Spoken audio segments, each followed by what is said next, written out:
Hello नमस्कार friends, मेरा नाम है ऋषि और स्वागत करता हूं आप सबों का हमारे यूट्यूब चैनल टेक ऋषि पर। गाइज़, आज के इस वीडियो में हम बात करेंगे बाइक के माइलेज के ऊपर। और ठंड में जब भी हम सुबह में गाड़ी स्टार्ट करते हैं तो उसका कुछ तरीका है, कुछ तौर तरीका है, किस तरीके से हमें गाड़ी स्टार्ट करनी चाहिए, किस तरीके से हमें इंजन को थोड़ा हीट करना चाहिए, गर्म करना चाहिए, फिर हमें चलना चाहिए। और फिर हम बात करेंगे कि कैसे हम अपने बाइक का माइलेज बेहतर कर सकते हैं। जितनी भी माइलेज आप निकाल रहे हैं उससे थोड़ा सा और भी बेहतर आप कर सकते हैं। या फिर अगर आपके बाइक का माइलेज ख़राब हो गया है, ठीक नहीं दे रहा है, आपको ऐसा लगता है कि आपके अकॉर्डिंग आपकी बाइक की जो माइलेज है वो ख़राब है, बहुत ही कम माइलेज निकाल पा रही है बाइक आपकी, तो मैं जो ये ट्रिक्स एंड टिप्स आपको आज देने वाला हूँ, उम्मीद करूँगा कि ये टिप्स एंड ट्रिक्स जो है आपको बहुत ही काम आएगा। तो चलिए वीडियो को शुरू करते हैं। तो सबसे पहले हम बात कर लेते हैं कि ठंड के दिनों में हमें बाइक को स्टार्ट कैसे करनी चाहिए।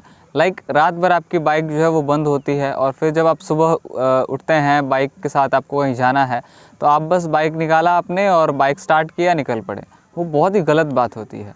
आप जब भी ठंड में कभी बाइक को स्टार्ट करें तो सबसे पहले आपको लगभग 3000 आरपीएम पे बाइक को थोड़ा सा गर्म करना चाहिए। उसके बाद आपको जो थ्रोटल है वो छोड़ देना है बिल्कुल। थोड़ा देर 4-5 मिनट आपको नॉर्मल आरपीएम पे भी बाइक को रखना है। उसके बाद जब थोड़ा सा हीट हो जाए इंजन, फिर आपको चलना है। मतलब बाइक स्टार्ट करने के बाद इंजन को थोड़ा हीट होने का मौका दें आप। जो इंजन ऑयल आपके इंजन में स्थिर जमा हुआ पड़ा रहता है उसको सारे पार्ट्स पे ऊपर चढ़ने का मौका दें। अगर ऐसा नहीं करते हैं तो इंजन के अंदर जितने भी रोटर्स होते हैं, शाफ्ट्स होते हैं, ये सारे ख़राब घिसने के डर होते हैं। तो इसलिए आप जब भी ठंड में बाइक स्टार्ट करें तो पहले फर्स्ट टाइम जब भी आप बाइक स्टार्ट करते हैं तो पहले उसको गर्म करें अच्छे से, और उसके बाद आपको जो है चलना है, गियर लगाना है आराम से। और आप 1-2-3 किलोमीटर जब चलते हैं तो बाइक को बहुत ज़्यादा थ्रोटल नहीं देना है ना। कम थ्रोटल पे ही बाइक को आराम से, मतलब बाइक पे ज़्यादा प्रेशर नहीं है, इंजन पे ज़्यादा प्रेशर नहीं देना है। कम गियर में और नॉर्मल स्पीड करके चलनी होती है 2-3 किलोमीटर तक। उसके बाद 2-3 किलोमीटर के बाद आपकी गाड़ी जो वो अच्छे तरीके से गर्म हो जाती है नॉर्मल चलने के लिए, तब आप जो है अपने प्रॉपर स्पीड और प्रॉपर गियर में चल सकते हैं। तो ये तो हुआ ठंडे में हम कैसे अपने बाइक के साथ बिहेव करें अर्ली इन द मॉर्निंग। उसके बाद हम बात कर लेते हैं कि किस तरीके से हम अपने बाइक की माइलेज जो है उसको इंक्रीज़ कर सकते हैं, किस तरीके से हम बेहतर कर सकते हैं। अगर अच्छी माइलेज नहीं आ पा रही है आपके बाइक की, आपकी बाइक अच्छी माइलेज नहीं निकाल पा रही है, तो आप क्या क्या टिप्स अपनाएंगे, किस किस तरीके से जो है आपने अपने बाइक के माइलेज को बढ़ा सकते हैं, वो उसमें से कुछ टिप्स हैं और ट्रिक्स भी हैं। तो सबसे पहले तो आपको क्या है कि टाइम टू टाइम सर्विस होनी चाहिए। अब बहुत सारा कन्फ्यूज़न है कि टाइम टू टाइम सर्विस मतलब what, time to time service हम मतलब कितने टाइम बाद सर्विस करवाएं। तो मेरा एक आइडियल सा एक एवरेज है किलोमीटर का कि आप 3000 किलोमीटर पे अपने बाइक का सर्विस करवाएं। वो बहुत ही आइडियल किलोमीटर है सर्विस करवाने के लिए। वैसे तो कई लोग भूल ही जाते हैं कि सर्विस भी करवानी है बाइक की, तो वो बहुत ही गलत बात होती है। इससे आपके बाइक का जो माइलेज है वो बहुत ही डाउन होता है और बाइक की परफॉर्मेंस बहुत हैम्पर होती है। ऐसा बिल्कुल नहीं करना चाहिए। कई सारे लोग हैं जो बस सिर्फ इंजन ऑयल चेंज करवाते हैं और चलते हैं। भाई, सर्विस में बाइक का बहुत सारा चीज़ देखा जाता है, बहुत सारी चीज़ों का ख्याल रखा जाता है। इसलिए फ़र्स्ट ऑफ़ ऑल आपके बाइक की सर्विस बहुत ही टाइम पे होनी चाहिए। अगर आप 3000 से पहले करवा लेते हैं तो कोई दिक्कत नहीं, अच्छी बात है। लेकिन अगर 3000 के पार जाती है बाइक तो ये अच्छी बात नहीं है। 3000 एक आइडियल एवरेज किलोमीटर है जिस पे आपको सर्विस करवा ही लेनी चाहिए। तो सर्विस के बाद भी आपकी अगर अच्छी एवरेज नहीं आ पा रही है तो आप ध्यान किन किन चीज़ों पे दे सकते हैं।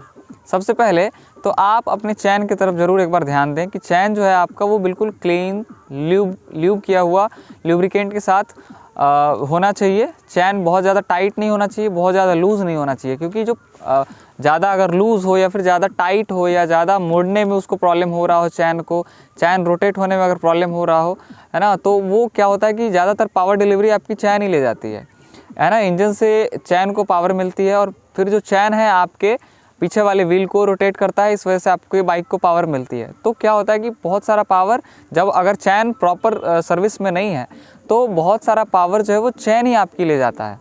तो इसलिए चैन को ख़ास ख्याल में रखें और बिल्कुल ल्यूब करके रखें। आप एक ल्यूब्रिकेंट ले लें स्प्रे, और टाइम टू टाइम हर 2-3 दिन पे या फिर जब भी चैन गंदा हो जाए या फिर ड्राई हो जाए तो उसको ल्यूब करते रहें। उसके बाद आप ये देखें कि सपोज़ अगर आप बहुत ज़्यादा स्पीड पे चल रहे हैं तो आपका जो गियर है वो बहुत ज़्यादा कम नहीं होना चाहिए, बहुत ज़्यादा अगर स्लो स्पीड पे चल रहे हैं तो गियर बहुत ज़्यादा नहीं होना चाहिए। मतलब स्पीड के अकॉर्डिंग आपका जो गियर है वो बिल्कुल अकॉर्डिंगली होना चाहिए, गियर और स्पीड बिल्कुल अकॉर्डिंगली होना चाहिए। अगले पॉइंट पे अगर हम चलें तो नेक्स्ट पॉइंट हमारा है कि आपके गाड़ी में आगे और पीछे वाले व्हील का जो एयर प्रेशर है वो बिल्कुल आप चेक करके रखें। आपको बिल्कुल जानकारी होनी चाहिए कि आपके बाइक में एयर प्रेशर कितना होता है। एयर प्रेशर कम होने की वजह से आपकी जो बाइक है वो पीछे की तरफ खिंचती है, मतलब आपका जो पहिया है वो रोड से बहुत ही ज़्यादा चिपक के चलता है, और इतना भी ज़्यादा चिपक के चलने पे जो आपके बाइक का प्रेशर है वो सारा व्हील और रोड पे ही रह जाता है, आपको प्रॉपर प्रेशर मिल नहीं पाता है। इस वजह से आपकी बाइक पुश नहीं हो पाती है। इस वजह से आपके व्हील में, आपके टायर में जो है एयर प्रेशर भी आइडियल होना बहुत ज़रूरी होता है बेहतर माइलेज के लिए। उसके बाद अगले पॉइंट पे अगर हम चलें तो इसमें जो नए लड़के होते हैं, नए राइडर्स होते हैं, वो बहुत ये गलतियां करते हैं कि वो थ्रॉटल को बहुत ही मतलब झटका देके चलते हैं। वो नहीं करना होता है हमें, थ्रॉटल को बहुत ही आराम से स्मूथली यूज़ करना होता है। लेकिन जब भी आप झटका देके आप थ्रॉटल को यूज़ करते हैं यूँ है ना, आप तुरंत बाइक को स्टार्ट तेज़ कर देते हैं, तुरंत बाइक का ब्रेक लेते हैं, तुरंत स्टार्ट कर दिया फिर स्लो कर दिया, फिर तेज़ कर दिया, स्लो कर दिया। इस कंडीशन में ये जो रेशियो आपके बाइक का होता है चलने का, ये बहुत ही बेकार रेशियो होता है। इस तरीके से कभी नहीं चलना चाहिए। ये आपके बाइक के इंजन को भी बहुत हैम्पर करता है और माइलेज को तो डाउन करता ही है।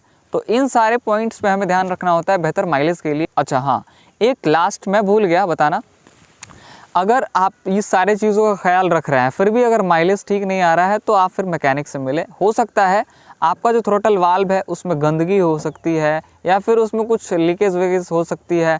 उसका आइडियल जो इफिशियंसी है, मैंने अपने प्रीवियस वीडियो में बताया हुआ है कि फ्यूल की क्या इफिशियंसी होती है। तो वो इफिशियंसी अगर प्रॉपर सिलेंडर में नहीं मिलता है, ज़्यादा या कम हो जाए, तो इस वजह से भी आपको माइलेज को लेके परेशान होना पड़ सकता है। तो इन सारे चीज़ों पे आपको ख्याल रखना है, बाकी कुछ नहीं। जो ब्रांडेड इंजन ऑयल्स होते हैं वो हमेशा आप यूज़ करें। आइडियल किलोमीटर पे बाइक की सर्विस कराते रहें टाइम टू टाइम। और जो मैंने टिप्स बताए हैं कि नॉर्मल स्पीड में चलनी होती है, जो एक बाइक का आइडियल स्पीड है उस पर चलें, कोई दिक्कत नहीं होगा। बस ऐसे ही जो टेक्निक्स मैंने बताई है, जो बेसिक टेक्निक मैंने बताई है बाइक राइड करने के लिए, जिससे कि आपकी बाइक की माइलेज और बेहतर हो सके, अच्छी हो सके, तो यही चीज़ फॉलो करिए, बाइक की माइलेज अच्छी होगी। और उम्मीद है आप इस चीज़ को फॉलो करेंगे, और उम्मीद ये भी है कि बाइक की माइलेज बढ़ेगी भी। तो चलिए इसी आशा और विश्वास के साथ खत्म करते हैं इस वीडियो को, और नेक्स्ट वीडियो बहुत ही जल्द आप सबके लिए लेके आऊँगा। थैंक यू, जय हिंद।